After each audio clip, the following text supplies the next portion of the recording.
What's causing all this? Well, you know what's causing all this. WonderCon has just finished, and the Marvel Legends team, well, they had a few things to show us. Want to hear about them? Here it goes. So we have got a brand spanking new animated Iron Man wave. I say animated, it's only the animated style card backs. Thank goodness, yeah. Don't panic, there's no cell shading here. These are good, pure, prime quality Marvel Legends. And the biggest one that we've been begging for, it's She-Hulk. Finally, we've got a 616 purple costume, classic She-Hulk. You love to see it. So we got this beautiful looking She-Hulk here, and this is going to be the ongoing story for pretty much all the releases. They're good. They're not great. What I'm saying is, it's a decent She-Hulk, but it still feels like the very much stripped back modern Marvel Legends that we're used to. An extra head? No. Anything that's kind of like adding some value? We got a scrunched up gun, which is kind of fun. I mean, that's going to be good for everyone who likes their articulated comic book art and you want to make some fun dioramas with AIM agents and Hydra goons, that kind of thing.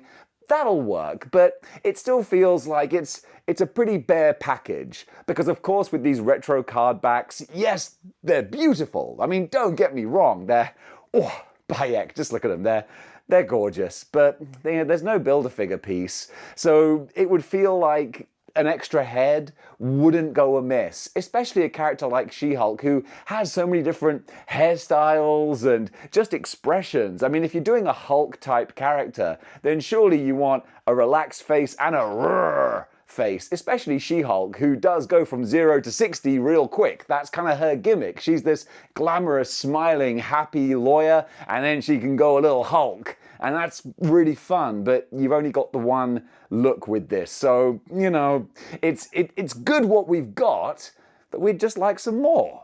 I don't think that's unreasonable.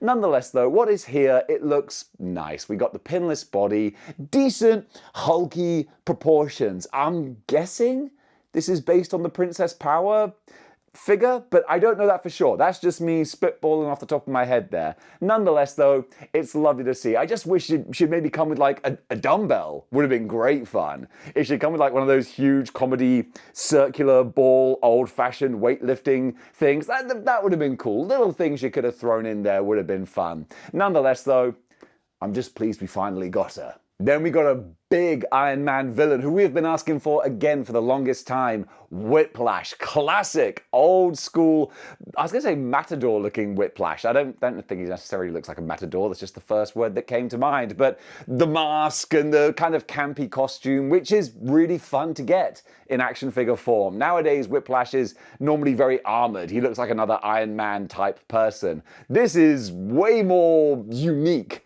to him, and I dig that. So again, when I say the cartoon wave of Iron Man, like this is very much those 90s cartoon vibes. And his whip looks super fun. I like what they've done with that. So the overall aesthetics of the character, it works, it suits. I dig it. Just again, not much else. It's the bare minimum that you really need to make an acceptable Marvel Legend action figure in the year of our Lord 2024. Another head wouldn't necessarily have been essential, but it would have been nice. But just anything to just bulk up that feeling of value a little bit. Because again, we ain't got no Build-A-Figure, all right? So there's no added value coming from anywhere else. So it's just the figure.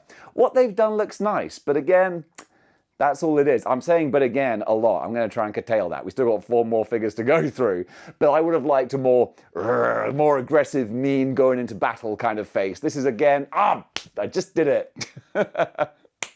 This is very stoic, so not the most exciting, but nonetheless, it's a fun, goofy costume, so I do kind of like it. And bolstering the bad guys, we've got another highly sought after one, Count Nefaria, in his classic Count Nefaria costume. And again, I called it, I'm not going to edit that.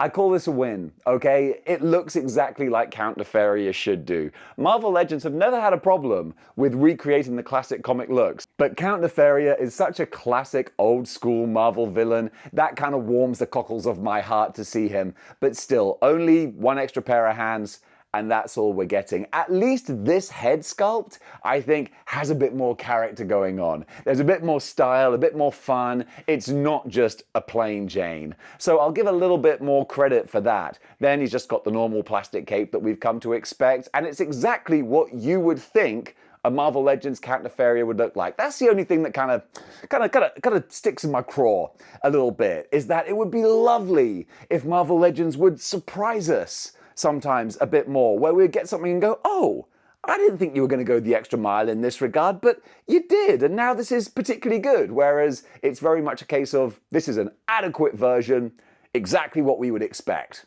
And we got it. So what the hell am I complaining about?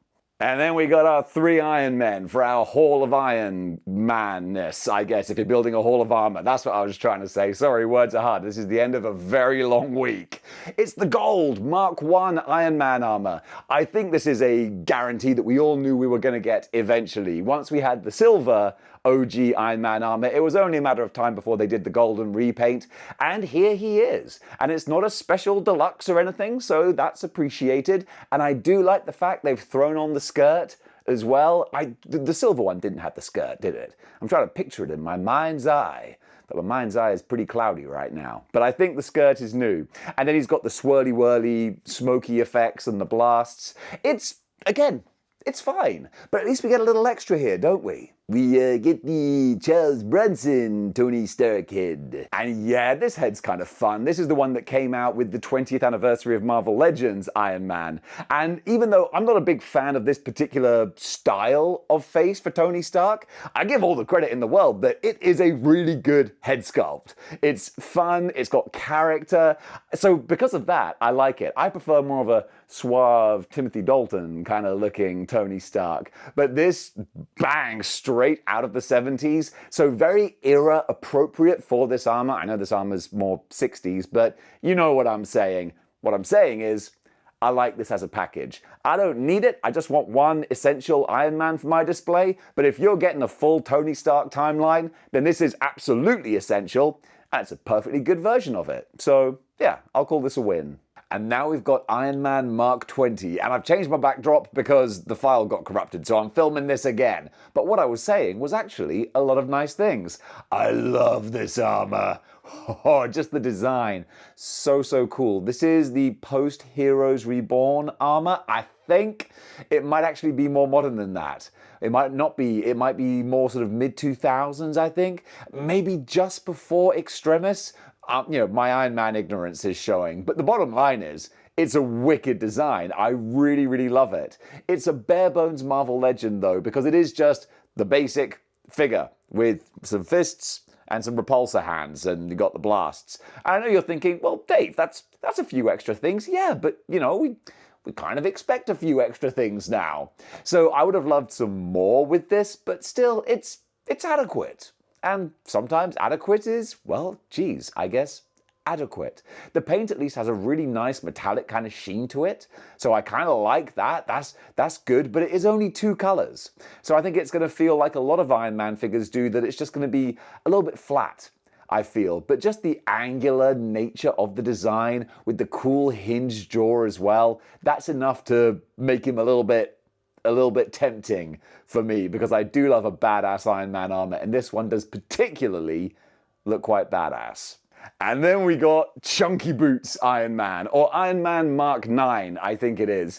And this is an interesting one to look at, because this is what I consider to be one of the first modern Marvel Legends yellow and red Iron Man. This version of the armor came out in, I don't know, was it the first Avengers retro wave? Maybe? It's a very dated figure now and worthy of an update. And this is a decent looking update. So I like the fact that you can just put it side by side with the one that came out, I don't know what, 10 years ago? More than that now? And see the evolution of the Marvel Legends design. That's kind of fun. But besides that, I mean, this is pretty much as surplus to requirements as Iron Man armors get. If you want a full set, if you can't help yourselves, if you're just addicted to that Marvel Legends goodness, then of course you're going to want to get this one. But hey, because they haven't included a Build-A-Figure piece, there's no incentive to get it. You see, Hasbro, if you'd had, I don't know, an Ironmonger Build-A-Figure or anything, you could have maybe sold more action figures. I mean, I'm not telling you anything you don't already know, but I'm someone who is now a very, very casual collector.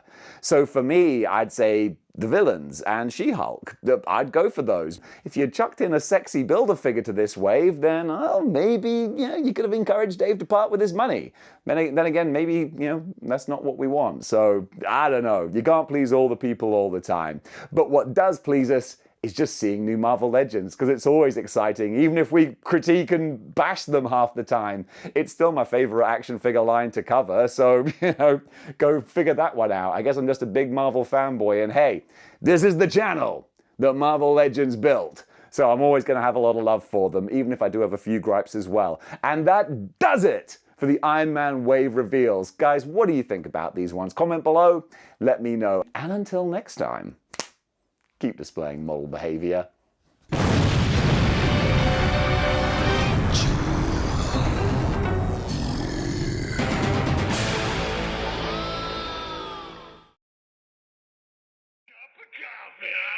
Cup of coffee, big time.